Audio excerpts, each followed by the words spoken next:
क्या आप जानते हैं कि उज्जैन के महाकाल मंदिर के नीचे एक रहस्य छुपा है? एक ऐसा रहस्य जो युगों से गुप्त है, जहां समय भी रुक जाता है। बहुत समय पहले उज्जैन नगरी एक महान और आध्यात्मिक स्थान थी। यहाँ के राजा चंद्रसेन शिव भक्त थे। हर समय वे महादेव की भक्ति में लीन रहते थे।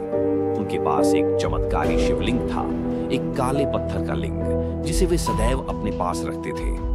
उनकी भक्ति इतनी प्रबल थी कि कहा जाता है महाकाल स्वयं उस शिवलिंग में वास करते थे।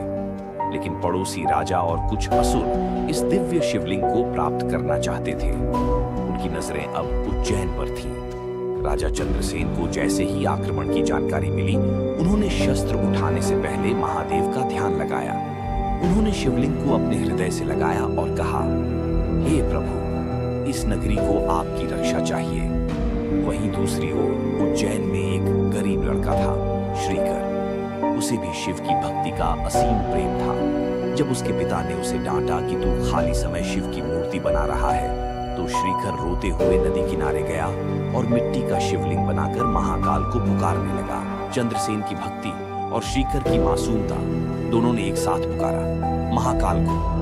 अचानक महाकाल मंदिर की जमीन कांपने लगी। आकाश में तेज प्रकाश हुआ और एक गूंजती हुई आवाज आई। वे बोले, जहां भक्त होता है सच्चा, वहां मैं स्वयं आता हूं। उज्जैन अब मेरी नगरी। वर्षों बाद जब भक्तों ने मंदिर की खुदाई की, तो एक रहस्यमयी सुरंग मिली जो नीचे, बहुत नीचे जाती थी। ऐसा कहा जाता है कि वह सुरंग पाताल लोक तक जाती है, जहां काल की गति भी मंद हो जाती है। आज भी महाकाल मंदिर के नीचे कुछ ऐसे दरवाजे हैं जो आज तक नहीं खोले गए। कहते हैं जब सृष्टि का अंत समीप आएगा, तब वो द्वार खुलेगा और महाकाल पुनः प्रकट होंगे। क्योंकि महाकाल का अर्थ ही है वो जो काल पर भी काल हो। महाकाल वही है जो समय को भी समाप्त कर दे। यहाँ का रहस्य यहीं रहेगा। जब तक सृष्टि है, तब तक महाकाल। महाकाल ना आदि है ना अंत।